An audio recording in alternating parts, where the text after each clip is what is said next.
Imagine your child talking late at night, not to a friend, not to you, but to an AI chatbot. Chatbot that feels like a companion, answers every question, and never says no. Now imagine that same chatbot giving harmful advice, or even encouraging dangerous behavior. That's the fear driving a brand new investigation by the U.S. Federal Trade Commission. And today, we're breaking it all down. What's happening, why it matters, and what could go wrong if AI chatbots fall into the wrong hands. Because this isn't just about technology, it's about the safety of an entire generation growing up with AI, just days ago. The FTC launched a sweeping inquiry into AI chatbot companies. Big names are on the list: OpenAI, Meta, Google's Alphabet, Character.ai, Snap, and even Elon Musk's Shy. The agency has ordered these companies to hand over documents about how their chatbots work. They want details on how the bots are designed, how they monetize conversations, and most importantly, what protections exist for children and teens. This isn't just a casual check-in, it's a formal investigation. It could reshape the future of AI. In short, the government wants to know if these AI companions are safe, or if they're ticking time bombs.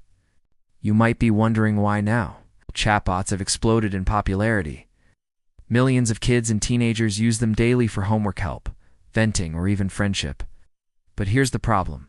These bots don't always know what's safe, what's harmful, or what's appropriate for a 13-year-old.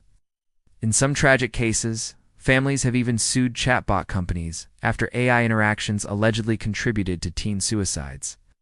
That's not just alarming, it's heartbreaking. And it's exactly why regulators are stepping in. Because when technology moves faster than safety, history shows us that kids are often the first to get hurt. Let's talk about what could actually go wrong if chatbots are misused. First, misinformation. Imagine a child asking for medical advice and getting an answer that's flat out dangerous. Second, inappropriate relationships. Some chatbots present themselves as romantic partners or confidants. For a vulnerable teen, that can cross emotional land, even ethical lines. Third, data privacy. These chatbots collect massive amounts of personal conversations. Do kids really know where that data is going? Probably not. And finally, emotional manipulation. A bot trained to maximize engagement could actually encourage risky behavior just to keep someone talking longer. Add all these risks together, and the picture becomes very concerning. And remember, AI doesn't have human judgment. It won't recognize when a child is in danger the way a parent or teacher would. Now, let's be fair. Not everything about AI chatbots is bad.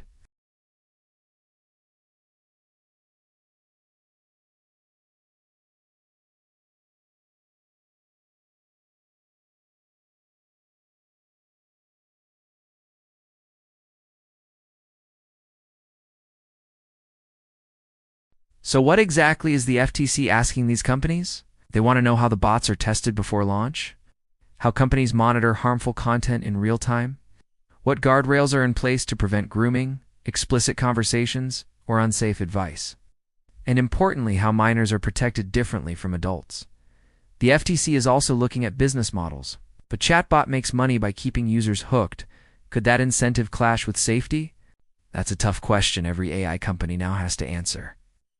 And the answers they give could decide whether AI grows free or gets locked down by new regulations. But here's the bigger picture. This investigation isn't just about kids, it's about the future of AI. If regulators decide chatbots are too risky, we could see strict rules, age restrictions, or even bans on certain designs. On the other hand, if companies can prove they're safe, chatbots could become as common as social media or texting. The stakes couldn't be higher. We're talking about trust in one of the most powerful technologies of our time. Once trust is broken, especially when children are involved, it's almost impossible to get it back. Let's make it real. Imagine a 14-year-old asks a chatbot how to deal with depression. The wrong answer could push them further into despair. Or imagine a 12-year-old chatting with a bot that starts role-playing as a romantic partner. It's not just creepy, it's potentially dangerous. Or think about a bot encouraging a child to take unnecessary risks just to keep the conversation fun. These aren't science fiction scenarios. They're real risks already being reported. And that's why this investigation feels urgent. Of course, parents can't just sit back and hope regulators fix everything. If your child is using AI chatbots, you need to know what they're doing. Ask questions. Set boundaries. Teach them what's safe and what's not. Because no matter how strong the guardrails are, technology can never replace parental guidance. Think of AI like the internet in the early 2000s. It's powerful, exciting, but also risky. And kids need help navigating it. Because the reality is, the first line of defense will always be family, not regulators. So where do we go from here? The FTC will spend months analyzing the data they've requested. They could issue new rules, fine companies, or even force changes to chatbot design. Meanwhile, lawmakers are watching closely. Don't be surprised if Congress gets involved too. Tech companies, on the other hand, will be scrambling to show they're being proactive. Expect new safety announcements, policy updates, and public promises. For now, AI companies are under the microscope and the pressure is on. The message is clear. Protecting kids comes first. At the end of the day, AI chatbots are here to stay. They can be helpful, creative, even life-changing. But they're also unpredictable, and in the wrong circumstances, harmful. The FTC's investigation is about drawing the line between innovation and responsibility. And whether you're a parent, a student, or just someone curious about AI, this affects you. Because the rules written today will shape how we all interact with AI tomorrow. And the question we all need to ask is simple.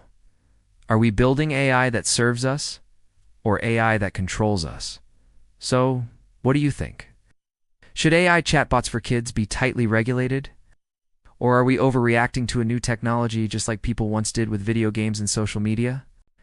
Let me know your thoughts in the comments side. Love to hear your perspective. And if you found this video helpful, make sure to hit that like button. Subscribe for more deep dives on the future of technology. Turn on notifications so you don't miss our next upload.